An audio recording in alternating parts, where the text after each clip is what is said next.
The 48 laws of power के part 2 में आपका स्वागत है। रॉबर्ट ग्रीन की किताब द 48 लॉज ऑफ पावर के अनुसार 21वां नियम है, मूर्ख को मूर्ख बनने का नाटक करके पकड़ें। ये नियम बताता है कि अगर आप अपने प्रतिद्वंद्वी को कमजोर या मूर्ख दिखाने का नाटक करते हैं तो वे आपको कम आंकेंगे। जब वे आपको एक साधारण व्यक्ति मानते हैं तो वे अपनी असली मंशा और चालों को उजागर कर देते हैं, जिसका फायदा आप बाद में उठा सकते हैं। ये नियम क्यों काम करता है? अहंकार को जगाएं। जब आप खुद को मूर्ख के रूप में पेश करते हैं तो आप दूसरे व्यक्ति के अहंकार को संतुष्ट करते हैं। वे आपको एक कमजोर प्रतिद्वंद्वी मानकर लापरवाह हो जाते हैं। गुप्त जानकारी प्राप्त करें। लोग अक्सर उन लोगों के सामने अपने राज और इरादे खोल देते हैं जिन्हें वे खतरा नहीं मानते। आप इस स्थिति का उपयोग महत्वपूर्ण जानकारी इकट्ठा करने के लिए कर सकते हैं। अप्रत्याशित हमला। जब आपका प्रतिद्वंद्वी सबसे कम उम्मीद करता है तो आप अपनी असली शक्ति और बुद्धि का उपयोग करके उस पर हमला कर सकते हैं। यह उन्हें भ्रमित और निहत्था कर देता है। संक्षेप में यह नियम एक सरल लेकिन शक्तिशाली विचार देता है। कभी कभी सबसे बुद्धिमान रणनीति मूर्ख दिखने का नाटक करना होता है। रॉबर्ट ग्रीन की किताब द 48 लॉज ऑफ पावर के अनुसार 22वां नियम है, समर्पण की रणनीति, सरेंडर टैक्टिक, कमजोरी को शक्ति में बदलें। यह नियम बताता है कि जब आप किसी से लड़ाई नहीं जीत सकते तो आत्मसमर्पण करना अक्सर एक बेहतर रणनीति होती है। यह एक ऐसी चाल है जो आपको समय देती है, आपके प्रतिद्वंद्वी को यह महसूस कराती है कि उसने जीत लिया है और आपको छिपकर बाद में हमला करने का मौका देती है। यह नियम क्यों काम करता है? पुनरुत्थान के लिए समय। जब आप हार मान लेते हैं तो आप अपने प्रतिद्वंद्वी को यह सोचने पर मजबूर करते हैं कि खेल खत्म हो गया है। वे आप पर ध्यान देना बंद कर देते हैं, जिससे आपको अपनी ताकत दोबारा इकट्ठा करने, अपनी रणनीति बदलने और एक नए हमले की योजना बनाने का समय मिल जाता है। अहंकार का उपयोग। आपकी हार प्रतिद्वंद्वी के अहंकार को संतुष्ट करती है। वे अति आत्मविश्वासी हो जाते हैं और लापरवाह हो जाते हैं, जिससे वे गलतियां करते हैं। दया की प्राप्ति। आत्मसमर्पण की चाल से आप अक्सर अपने प्रतिद्वंद्वी से दया प्राप्त कर सकते हैं। वे आपको नष्ट करने के बजाय आपको अपनी सेवा में ले सकते हैं, जो आपको उनके करीब रहने और उनकी कमजोरियों का पता लगाने का मौका देता है। संक्षेप में ये नियम एक सरल लेकिन शक्तिशाली विचार देता है। एक रणनीतिक हार अक्सर एक सच्ची जीत से ज्यादा मूल्यवान होती है। रॉबर्ट ग्रीन की किताब द 48 लॉज ऑफ पावर के अनुसार 23वां नियम है, अपनी ताकतों को केंद्रित करें। यह नियम बताता है कि आपको अपनी ऊर्जा और संसाधनों को एक ही लक्ष्य पर केंद्रित करना चाहिए, न कि उन्हें कई अलग अलग चीजों में बिखेरना चाहिए। एक ही क्षेत्र में विशेषज्ञता हासिल करना आपको अधिक शक्तिशाली बनाता है, क्योंकि बिखरी हुई शक्ति कमजोर होती है। यह नियम क्यों काम करता है? प्रभाव में वृद्धि। जब आप अपनी पूरी ऊर्जा एक ही चीज पर लगाते हैं तो आपका प्रभाव कई गुना बढ़ जाता है।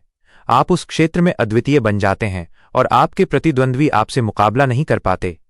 कमजोरी से बचना। जब आप अपनी शक्ति कई जगह लगाते हैं तो आप हर जगह कमजोर होते हैं। अपने संसाधनों को केंद्रित करके आप अपनी कमजोरियों को छुपाते हैं और अपने प्रतिद्वंद्वी को अपनी पूरी शक्ति दिखाते हैं। रणनीतिक लाभ। एक लक्ष्य पर केंद्रित रहने से आप उस क्षेत्र में गहराई से समझ विकसित करते हैं, जिससे आपको रणनीतिक लाभ मिलता है। आप अपने प्रतिद्वंद्वी की तुलना में ज्यादा सटीक और प्रभावी योजना बना सकते हैं। संक्षेप में यह नियम एक सरल लेकिन शक्तिशाली सबक सिखाता है। महान शक्ति व्यापकता में नहीं बल्कि एकाग्रता में पाई जाती है। रॉबर्ट ग्रीन की किताब द 48 लॉज ऑफ पावर के अनुसार 24वां नियम है, दरबारी की भूमिका निभाएं।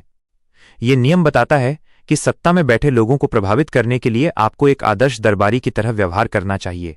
आपको अपने बॉस या शक्तिशाली लोगों के प्रति बहुत चतुर, चालाक और सूक्ष्म होना होगा। यह नियम क्यों काम करता है? अप्रत्यक्ष प्रभाव। एक सफल दरबारी वो होता है जो अपनी राय को सीधे तौर पर व्यक्त करने के बजाय उसे इस तरह से पेश करता है कि वो शासक की अपनी सोच लगे। भरोसा और सम्मान। जब आप अपने बॉस के प्रति पूरी तरह से वफादार और मददगार दिखते हैं तो आप उनका भरोसा और सम्मान जीतते हैं। इससे वे आप पर अधिक निर्भर हो जाते हैं। रणनीतिक चापलूसी। चापलूसी एक शक्तिशाली उपकरण है। जब आप अपने बॉस की कमजोरियों को पहचानते हैं और उनकी चालाकी से तारीफ करते हैं तो आप उनके अहंकार को संतुष्ट करते हैं और उनका समर्थन प्राप्त करते हैं। संक्षेप में यह नियम एक सरल लेकिन शक्तिशाली सबक सिखाता है। सत्ता के शिखर पर बैठे लोगों के साथ सीधे मुकाबला न करें, बल्कि उनके भरोसेमंद सलाहकार बनकर शक्ति प्राप्त करें। रॉबर्ट ग्रीन की किताब द 48 लॉज ऑफ पावर के अनुसार 25वां नियम है, खुद को फिर से गढ़ें। यह नियम बताता है कि आपको खुद के लिए एक नई पहचान बनानी चाहिए। समाज आपको एक विशेष भूमिका में सीमित कर सकता है, लेकिन अगर आप अपनी पहचान खुद बनाते हैं तो आप अपनी छवि पर नियंत्रण कर सकते हैं और दूसरों को यह निर्धारित करने से रोक सकते हैं कि आप कौन हैं। यह नियम क्यों काम करता है? अप्रत्याशितता। जब आप अपनी पहचान को लगातार बदलते रहते हैं तो आप अप्रत्याशित हो जाते हैं। आपके दुश्मन ये अनुमान नहीं लगा पाते कि आपका अगला कदम क्या होगा जिससे आप उन्हें भ्रमित कर सकते हैं। व्यक्तित्व का निर्माण। आप अपने लिए एक ऐसा व्यक्तित्व चुन सकते हैं जो आपके लक्ष्यों के अनुरूप हो। आप एक शांत, बुद्धिमान या बहादुर व्यक्ति का रूप ले सकते हैं, जो भी आपके लिए सबसे अधिक फायदेमंद हो। आत्मविश्वास में वृद्धि। एक नई पहचान बनाने से आप अपनी पुरानी असफलताओं और कमजोरियों से दूर हो जाते हैं। यह आपको एक नया, आत्मविश्वासी व्यक्ति बनने में मदद करता है। संक्षेप में ये नियम एक सरल लेकिन शक्तिशाली विचार देता है। अपनी नियति को खुद लिखें, अपनी पहचान को खुद गढ़ें, न कि दूसरों को इसे आपके लिए तय करने दें। रॉबर्ट ग्रीन की किताब द 48 लॉज ऑफ पावर के अनुसार 26वां नियम है, अपने हाथों को साफ रखें। यह नियम बताता है कि आपको कभी भी खुद को किसी गंदी या अप्रिय कार्रवाई में शामिल नहीं करना चाहिए। इसके बजाय किसी और को अपने लिए गंदा काम करने दें। जब आप अपनी छवि को बेदाग रखते हैं तो आप अपनी प्रतिष्ठा और शक्ति को बनाए रखते हैं। यह नियम क्यों काम करता है? बेदाग प्रतिष्ठा। जब आप सीधे तौर पर किसी नकारात्मक कार्य में शामिल नहीं होते हैं तो आपकी सार्वजनिक छवि हमेशा सकारात्मक बनी रहती है। लोग आपको एक साफ सुथरे और नैतिक व्यक्ति के रूप में देखते हैं। बलि का बकरा। किसी और को गंदा काम सौंपकर आप एक संभावित बलि का बकरा तैयार करते हैं। अगर कुछ गलत हो जाता है तो आप उस व्यक्ति पर दोष डाल सकते हैं और खुद को बचा सकते हैं। गुप्त रूप से काम करें। ये नियम आपको अपनी असली मंशा और क्रूरता को छिपाने की अनुमति देता है। आप पर्दे के पीछे से अपनी योजनाओं को नियंत्रित करते हैं, जबकि दूसरा व्यक्ति आपके लिए काम करता है। संक्षेप में ये नियम एक सरल लेकिन शक्तिशाली विचार देता है। शक्ति को सीधे उपयोग करने के बजाय उसे पर्दे के पीछे से नियंत्रित करें और अपने हाथों को साफ रखें। रॉबर्ट ग्रीन की किताब द 48 लॉज ऑफ पावर के अनुसार 27वां नियम है, लोगों को आकर्षित करने के लिए एक पंथ बनाएं। यह नियम बताता है कि आपको लोगों को एक समूह में आकर्षित करना चाहिए जो आपकी विचारधारा या नेतृत्व पर आधारित हो। लोग अक्सर अकेलेपन और जीवन में उद्देश्य की कमी महसूस करते हैं। एक पंथ बनाकर आप उन्हें एक समुदाय, एक उद्देश्य और एक पहचान देते हैं। यह नियम क्यों काम करता है? अकेलेपन से मुक्ति। लोग किसी बड़े समूह का हिस्सा बनना चाहते हैं। एक पंथ उन्हें यह एहसास दिलाता है कि वे किसी विशेष और महत्वपूर्ण चीज का हिस्सा हैं। उम्मीद और विश्वास। एक पंथ अक्सर अपने अनुयायियों को एक बेहतर भविष्य का वादा करता है। यह आशा और विश्वास लोगों को आपके प्रति वफादार बनाता है।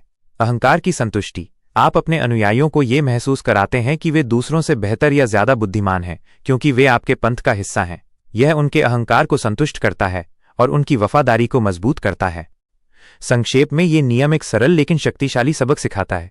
लोगों की भावनात्मक जरूरतों को पूरा करके आप उन पर शक्ति प्राप्त कर सकते हैं। रॉबर्ट ग्रीन की किताब द 48 लॉज ऑफ पावर के अनुसार 28वां नियम है, साहस के साथ काम में प्रवेश करें। यह नियम बताता है कि जब आप कोई नया काम शुरू करते हैं तो आपको हिचकिचाने या डरने के बजाय साहस और आत्मविश्वास दिखाना चाहिए। जो लोग साहसी और आत्मविश्वास से भरे होते हैं वे अक्सर दूसरों को प्रभावित करते हैं और उन्हें अपनी ओर आकर्षित करते हैं। यह नियम क्यों काम करता है? डर को हराना। लोग स्वाभाविक रूप से डरपोक या कमजोर लोगों का अनुसरण नहीं करते। जब आप साहस दिखाते हैं तो आप दूसरों को यह संदेश देते हैं कि आप नियंत्रण में हैं और आप जानते हैं कि आप क्या कर रहे हैं। भ्रम पैदा करना। साहस का दिखावा करके आप अपने प्रतिद्वंद्वियों में भ्रम पैदा कर सकते हैं। वे आपकी हिम्मत देखकर सोच सकते हैं कि आपके पास कोई गुप्त जानकारी या ताकत है, जिससे वे पीछे हट जाते हैं। भाग्य को आकर्षित करना। लोग अक्सर साहसी लोगों के साथ जुड़ना चाहते हैं क्योंकि वे सफलता और जीत से जुड़ाव महसूस करते हैं। आपका साहस आपके लिए नए अवसर और सहयोगी ला सकता है। संक्षेप में ये नियम एक सरल लेकिन शक्तिशाली सबक सिखाता है। अपने कार्यों में साहस और आत्मविश्वास का प्रदर्शन। किताब द 48 लॉज ऑफ पावर के अनुसार 29वां नियम है, अपनी योजना को आखिर तक बनाएं। यह नियम बताता है कि आपको कोई भी कदम उठाने से पहले उसकी पूरी योजना बनानी चाहिए। एक चालाक खिलाड़ी वो होता है जो न केवल अपनी पहली चाल के बारे में सोचता है, बल्कि अपनी आखिरी चाल और उसके संभावित परिणामों के बारे में भी सोचता है। बिना सोचे समझे काम करना आपको खतरे में डाल सकता है। यह नियम क्यों काम करता है? संभावित खतरों की पहचान। अपनी योजना को आखिर तक बनाने से आप संभावित समस्याओं और बाधाओं का पहले से ही अनुमान लगा सकते हैं। इससे आप उनके लिए तैयार रह सकते हैं और उनके असर को कम कर सकते हैं। नियंत्रण बनाए रखें। जब आप जानते हैं कि आपका लक्ष्य क्या है और वहां तक कैसे पहुंचना है, तो आप अपने हर कदम को नियंत्रित कर सकते हैं। यह आपको अप्रत्याशित घटनाओं से भी निपटने में मदद करता है। लक्ष्य पर ध्यान केंद्रित। एक विस्तृत योजना होने से आप अपने अंतिम लक्ष्य पर ध्यान केंद्रित रख सकते हैं और छोटी मोटी सफलताओं से भ्रमित नहीं होते। संक्षेप में ये नियम एक सरल लेकिन महत्वपूर्ण सबक सिखाता है। शक्ति हमेशा उन लोगों के पास होती है जो दूरदर्शी होते हैं। अपनी योजना को आखिर तक बनाएं और फिर उस पर अमल करें। रॉबर्ट ग्रीन की किताब द 48 लॉज ऑफ पावर के अनुसार 30वां नियम है, अपनी उपलब्धियों को सहज दिखाएं। यह नियम बताता है कि आपको अपनी सफलता के पीछे की कड़ी मेहनत को छिपाना चाहिए। जब आप कोई काम करते हैं तो उसे इतना आसान और स्वाभाविक दिखाएं कि जैसे ये बिना किसी प्रयास के हुआ हो। ऐसा करने से आप लोगों को अपनी प्रतिभा से और भी ज्यादा प्रभावित कर पाते हैं और वे आपको एक प्रतिभाशाली व्यक्ति मानते हैं, न कि सिर्फ एक मेहनती इंसान। ये नियम क्यों काम करता है? जादुई आभा। जब आप किसी काम को सहजता से करते हैं तो लोग सोचते हैं कि आपके पास कोई जादुई प्रतिभा है। यह आपको दूसरों से ऊपर उठाता है और आपके प्रति सम्मान पैदा करता है। एहसास कराएं, अपनी कड़ी मेहनत को छिपाकर आप लोगों को अपनी योग्यता का एहसास कराते हैं, न कि उसे समझाते हैं। लोग परिणाम पर ज्यादा ध्यान देते हैं, प्रक्रिया पर नहीं। ईर्ष्या से बचें। यदि आप अपनी मेहनत और संघर्ष को दिखाते हैं तो लोग ईर्ष्या कर सकते हैं। सहजता का दिखावा करने से आप इस ईर्ष्या से बचते हैं। संक्षेप में ये नियम एक सरल लेकिन शक्तिशाली विचार देता है। अपनी सफलता के पीछे के संघर्ष को छुपाएं और सिर्फ परिणाम को सामने लाएं। यह आपको एक असाधारण और शक्तिशाली व्यक्ति बनाता है। रॉबर्ट ग्रीन की किताब द 48 लॉज ऑफ पावर के अनुसार 31वां नियम है, विकल्पों को नियंत्रित करें। लोगों को आपके द्वारा तय किए गए ताश के पत्तों से खेलने दें। यह नियम बताता है कि आपको अपने विरोधियों या दूसरों को सीधे तौर पर नियंत्रित करने की बजाय उनके सामने सीमित विकल्प पेश करने चाहिए। आप उन्हें अपनी पसंद के अनुसार फैसले लेने का मौका देते हैं, लेकिन उन विकल्पों को आप खुद तय करते हैं। यह नियम क्यों काम करता है? स्वतंत्रता का भ्रम। जब आप लोगों को कुछ विकल्प देते हैं तो उन्हें लगता है कि वे स्वतंत्र रूप से निर्णय ले रहे हैं, जबकि असल में वे आपके द्वारा बनाए गए जाल में फंस रहे होते हैं। इससे उन्हें पता ही नहीं चलता कि आप उन्हें नियंत्रित कर रहे हैं। रणनीतिक लाभ। आप ऐसे विकल्प तैयार करते हैं जिनमें से हर एक आपके लिए फायदेमंद हो। चाहे आपका विरोधी कोई भी विकल्प चुने, जीत आपकी ही होती है। दुश्मन को भ्रमित करें। सीमित विकल्प देकर आप अपने दुश्मन को भ्रमित कर सकते हैं। वे ये सोचने में ज्यादा समय बिताते हैं कि कौन सा विकल्प चुनें, बजाय इसके कि वे कोई नई रणनीति अपनाएं। संक्षेप में इस नियम का सार यह है कि आप लोगों के निर्णयों को नियंत्रित करते हैं, लेकिन उन्हें यह महसूस कराते हैं कि वे खुद से निर्णय ले रहे हैं। यह एक सूक्ष्म और शक्तिशाली चाल है जो आपको हमेशा नियंत्रण में रखती है। रॉबर्ट ग्रीन की किताब द 48 लॉज ऑफ पावर के अनुसार 32वां नियम है, लोगों की कल्पनाओं पर खेलें। यह नियम बताता है कि लोग अक्सर वास्तविकता से दूर भागकर सपनों और कल्पनाओं की दुनिया में रहना चाहते हैं। आप उनकी इस जरूरत का फायदा उठाकर उन्हें वो कल्पना दे सकते हैं जो वे चाहते हैं। ऐसा करके आप उनके दिमाग पर नियंत्रण कर सकते हैं और उन्हें अपनी ओर आकर्षित कर सकते हैं। यह नियम क्यों काम करता है? आशा का स्रोत। जब लोगों का जीवन निराशाजनक या नीरस होता है तो वे एक बेहतर भविष्य की कल्पना करते हैं। आप उन्हें एक कहानी, एक आदर्श या एक वादा दे सकते हैं जो उनके सपनों को पूरा करने का आभास दे। ध्यान भटकाना। आप लोगों का ध्यान उनकी समस्याओं से हटाकर एक अधिक आकर्षक और रोमांचक दुनिया की ओर मोड़ते हैं। जब वे आपकी कल्पना में डूब जाते हैं तो वे आपकी शक्ति पर सवाल नहीं उठाते। नेतृत्व की शक्ति। एक नेता जो लोगों की कल्पनाओं को छू सकता है, वो एक बहुत ही शक्तिशाली व्यक्ति बन जाता है। लोग उसके पीछे चलने के लिए प्रेरित होते हैं क्योंकि वो उन्हें वो देता है जो वे चाहते हैं, एक उम्मीद। संक्षेप में ये नियम दिखाता है कि यथार्थवादी होने के बजाय आपको कभी कभी एक सपने बेचने वाला बनना चाहिए। लोग तर्क से ज्यादा कल्पनाओं से प्रेरित होते हैं और जो इन कल्पनाओं को नियंत्रित करता है वो उनकी वफादारी और शक्ति को नियंत्रित करता है। रॉबर्ट ग्रीन की किताब द 48 लॉज ऑफ पावर के अनुसार 33वां नियम है, हर इंसान के कमजोर बिंदु का पता लगाएं। ये नियम बताता है कि हर व्यक्ति की कोई न कोई कमजोरी होती है। ये एक गुप्त इच्छा, असुरक्षा या एक दमित भावना हो सकती है। अगर आप इस कमजोर बिंदु का पता लगा लेते हैं तो आप उस व्यक्ति को नियंत्रित और हेरफेर कर सकते हैं। ये नियम क्यों काम करता है? कमजोरियों का उपयोग। जब आप किसी की कमजोरी जानते हैं तो आप उन्हें उस तरह से प्रभावित कर सकते हैं जिस तरह से वे चाहते हैं या जिस चीज से वे डरते हैं। उदाहरण के लिए, अगर किसी को प्रसिद्धि की लालसा है तो आप उन्हें प्रसिद्धि का वादा करके नियंत्रित कर सकते हैं। असुरक्षा का लाभ। हर कोई अपनी असुरक्षा को छुपाना चाहता है। इस असुरक्षा का पता लगाकर आप उन्हें अपने अनुसार काम करने के लिए मजबूर कर सकते हैं ताकि उनकी कमजोरी उजागर न हो। जानकारी ही शक्ति है। लोगों के कमजोर बिंदु का पता लगाना एक प्रकार की जासूसी है। ये जानकारी आपको उनके दिमाग को नियंत्रित करने और उन्हें अपने अधीन करने की शक्ति देती है। संक्षेप में ये नियम एक सरल लेकिन कठोर सच्चाई को बताता है, किसी भी व्यक्ति की शक्ति की कुंजी उसकी कमजोरी में छिपी होती है। जो इस कमजोरी को खोज लेता है वो उस व्यक्ति को नियंत्रित कर सकता है। रॉबर्ट ग्रीन की किताब द 48 लॉज ऑफ पावर के अनुसार 34वां नियम है, अपने तरीके से शाही बने। राजा की तरह व्यवहार करें ताकि आपके साथ वैसा ही व्यवहार हो। यह नियम बताता है कि जिस तरह से आप खुद को दुनिया के सामने पेश करते हैं वह बहुत मायने रखता है। अगर आप आत्मविश्वास और सम्मान के साथ व्यवहार करते हैं तो लोग भी आपको उसी तरह सम्मान देंगे। इसके विपरीत अगर आप खुद को मामूली या कमजोर दिखाते हैं तो लोग आपको उसी तरह से मानेंगे। ये नियम क्यों काम करता है? आत्मविश्वास का प्रभाव। शाही व्यक्ति की तरह व्यवहार करने से आप खुद को मानसिक रूप से मजबूत बनाते हैं। आपका आत्मविश्वास दूसरों को प्रभावित करता है और उन्हें आपकी महानता पर विश्वास करने के लिए प्रेरित करता है। पहचान का नियंत्रण। आप अपनी छवि को नियंत्रित करते हैं। जब आप एक राजा की तरह व्यवहार करते हैं तो आप खुद के लिए एक उच्च मापदंड स्थापित करते हैं और लोग उसका पालन करते हैं। बड़ा सोचें। एक शाही व्यक्ति की तरह आपको छोटी मोटी बातों पर ध्यान नहीं देना चाहिए। आपको बड़े लक्ष्यों और दूरगामी योजनाओं पर ध्यान केंद्रित करना चाहिए। संक्षेप में, यह नियम एक सरल लेकिन शक्तिशाली विचार देता है। अपने आप पर विश्वास करें और उसी के अनुसार व्यवहार करें। जब आप खुद को एक राजा की तरह मानते हैं तो दुनिया भी आपको उसी तरह से मानने लगती है।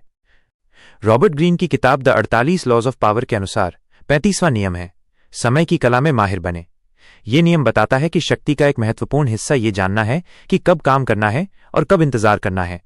सही समय पर किया गया एक छोटा सा कदम भी बड़ी सफलता दिला सकता है, जबकि गलत समय पर की गई कोई भी बड़ी कार्रवाई व्यर्थ हो सकती है। यह नियम क्यों काम करता है? सही समय पर कार्य करें। हर चीज के लिए एक सही समय होता है। किसी भी स्थिति में आपको यह समझना होगा कि क्या काम करने का समय आ गया है या क्या इंतजार करने की जरूरत है। ज्यादा जल्दी करने से आप लापरवाह दिख सकते हैं और बहुत देर करने से आप अवसर खो सकते हैं। रणनीति का उपयोग करें। समय को एक हथियार के रूप में इस्तेमाल करें। अपने विरोधियों को थका दें और उनके धैर्य की परीक्षा लें। जब वे थक जाएं और कमजोर पड़ जाएं तो हमला करें। समय को समझें। आपको समय को 3 तरीकों से देखना चाहिए। लंबा समय, धैर्य रखें और बड़े लक्ष्यों के लिए धीरे धीरे काम करें। आवश्यकता का समय, जब अवसर आता है तो तुरंत और निर्णायक रूप से कार्य करें। चक्रीय समय, इतिहास को समझें और पहचानें कि कौन सी स्थितियां और घटनाएं दोहराई जाती हैं। संक्षेप में, ये नियम बताता है कि शक्ति सिर्फ ताकत या बुद्धिमत्ता के बारे में नहीं है, बल्कि सही समय का उपयोग करने के बारे में भी है। जो व्यक्ति समय को नियंत्रित करना जानता है वह पूरी स्थिति को नियंत्रित कर सकता है। रॉबर्ट ग्रीन की किताब द 48 लॉज ऑफ पावर के अनुसार 36वां नियम है, जिन चीजों को आप प्राप्त नहीं कर सकते उनसे घृणा करें। उन्हें नजरअंदाज करना सबसे अच्छा बदला है। यह नियम बताता है कि अगर आप किसी ऐसी चीज को पाने में असफल होते हैं जिसे आप बहुत चाहते हैं तो उसे पाना जरूरी न दिखाएं। इसके बजाय ऐसा व्यवहार करें जैसे कि वो चीज आपके लिए महत्वहीन है। इस तरह आप अपनी असफलता को छुपाते हैं और अपने प्रतिद्वंद्वी को यह महसूस कराते हैं कि उनकी जीत का कोई मूल्य नहीं है।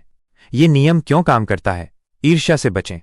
जब आप किसी चीज को पाने की अपनी इच्छा दिखाते हैं तो आप ईर्ष्यालु और कमजोर दिखते हैं।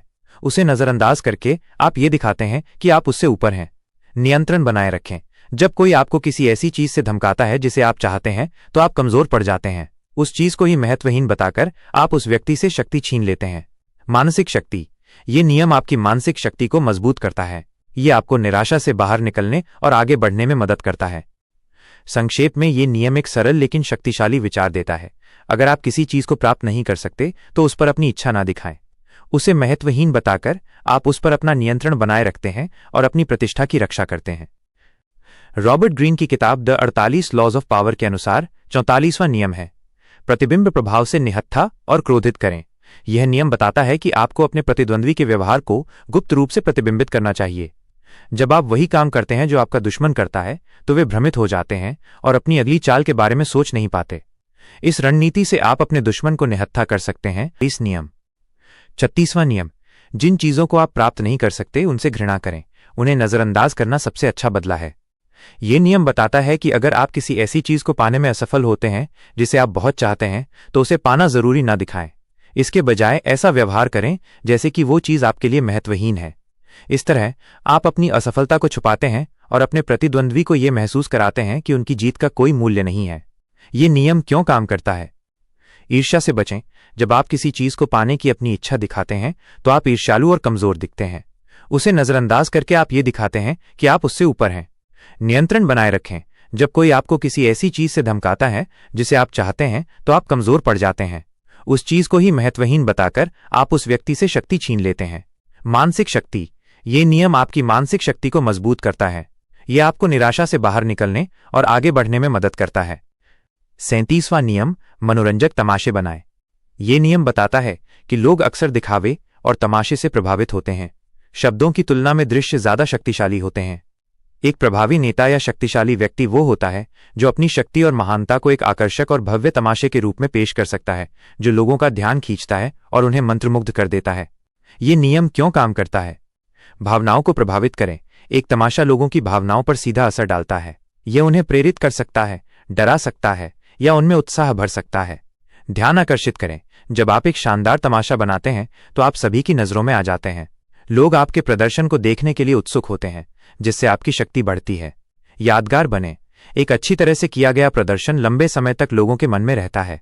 यह आपकी छवि को एक अद्वितीय और प्रभावशाली व्यक्ति के रूप में स्थापित करता है।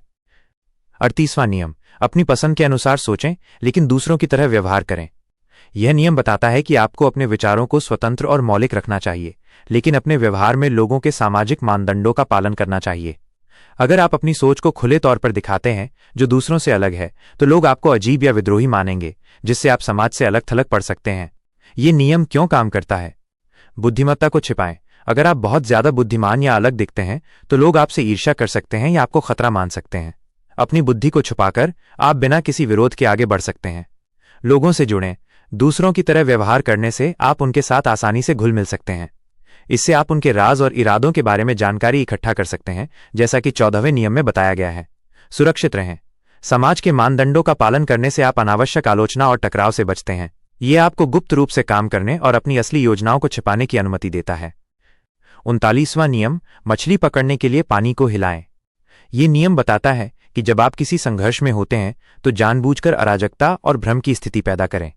ऐसा करके आप अपने विरोधियों को मजबूर करते हैं कि वे प्रतिक्रिया दें और उनकी चालें उजागर हो जाएं। जब वे घबराहट में काम करते हैं तो वे गलतियां करते हैं जिनका आप लाभ उठा सकते हैं। ये नियम क्यों काम करता है? छिपे हुए इरादों को उजागर करना। जब पानी शांत होता है तो आपके दुश्मन अपनी योजनाओं को छिपा सकते हैं, लेकिन जब आप पानी को हिलाते हैं तो वे अपनी प्रतिक्रियाओं से अपने असली इरादे और कमजोरियां उजागर कर देते हैं। भ्रम पैदा करें। जानबूझकर गलत जानकारी फैलाएं, असहमति पैदा करें या छोटी मोटी उकसावे वाली कार्रवाई करें। इससे आपके विरोधी भ्रमित हो जाते हैं और वे अपनी शक्ति को बिखेर देते हैं। नियंत्रण बनाए रखें। जबकि आपके विरोधी अराजकता में खो जाते हैं, आप शांत रहते हैं और अपनी रणनीति पर कायम रहते हैं। आप अराजकता के बीच से उन अवसरों को पहचान सकते हैं जिनका वे ध्यान नहीं देते हैं। 40वां नियम, मुफ्त भोजन का तिरस्कार करें।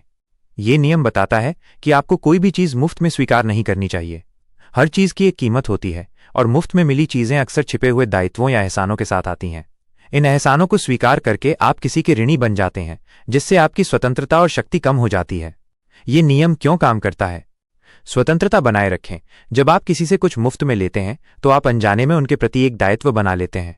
वे भविष्य में आपसे एहसान चुकाने की उम्मीद करेंगे, जो आपको उनके नियंत्रण में ला सकता है।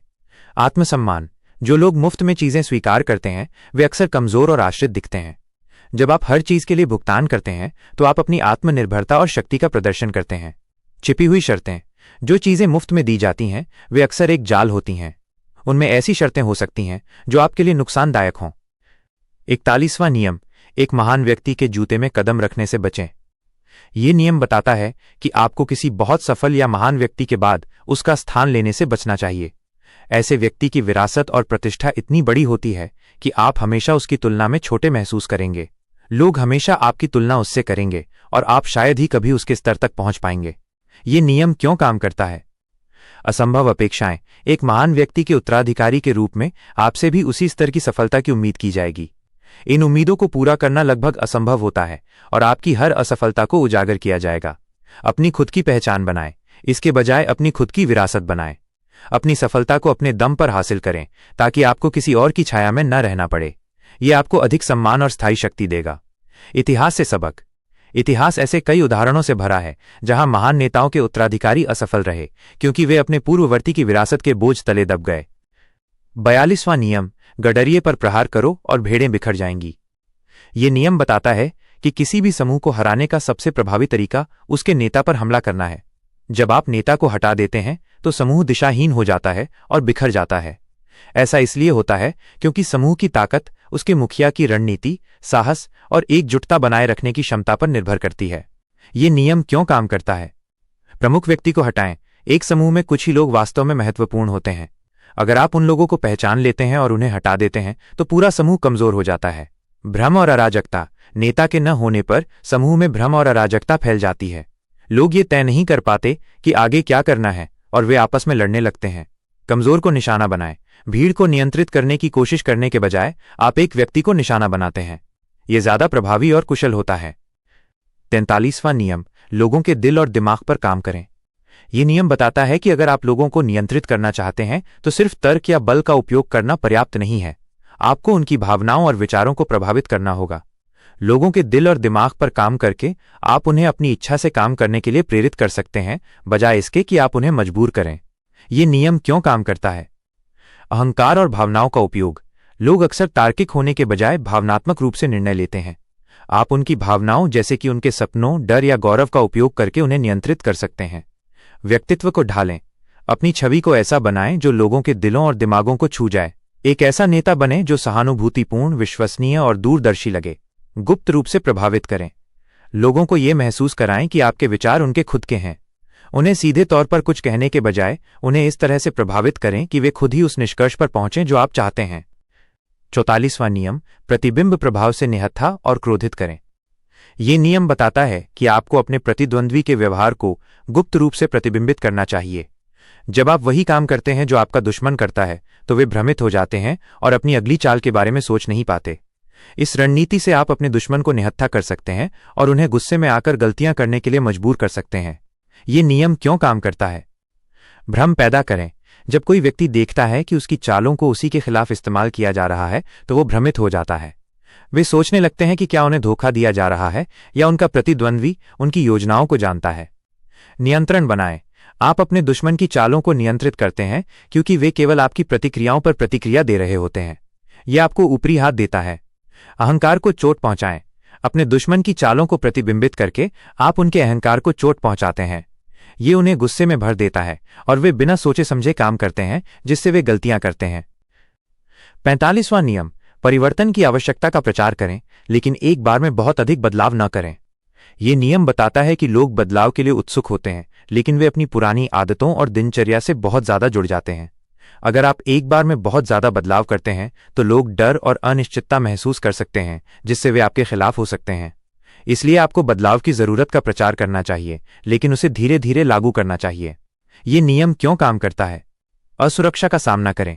लोग अपनी आदतों से बाहर नहीं आना चाहते। अगर आप अचानक सब कुछ बदल देते हैं तो उन्हें लगता है कि वे अपने जीवन पर नियंत्रण खो रहे हैं। भ्रम से बचें। जब आप धीरे धीरे बदलाव करते हैं तो लोग उसे आसानी से समझ और स्वीकार कर पाते हैं। नियंत्रण बनाएं।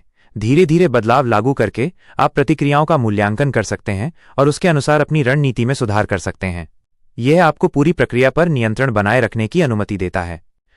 46वां नियम, कभी भी बहुत ज्यादा सही न दिखें। यह नियम बताता है कि अगर आप हर चीज में सही साबित होते हैं तो आप दूसरों में ईर्ष्या और असुरक्षा की भावना पैदा करते हैं। कोई भी इंसान हमेशा सही नहीं होता, और जब आप सही होने का दिखावा करते हैं तो लोग आपको अहंकारी मान सकते हैं। यह नियम क्यों काम करता है? अहंकार को संतुष्ट करें।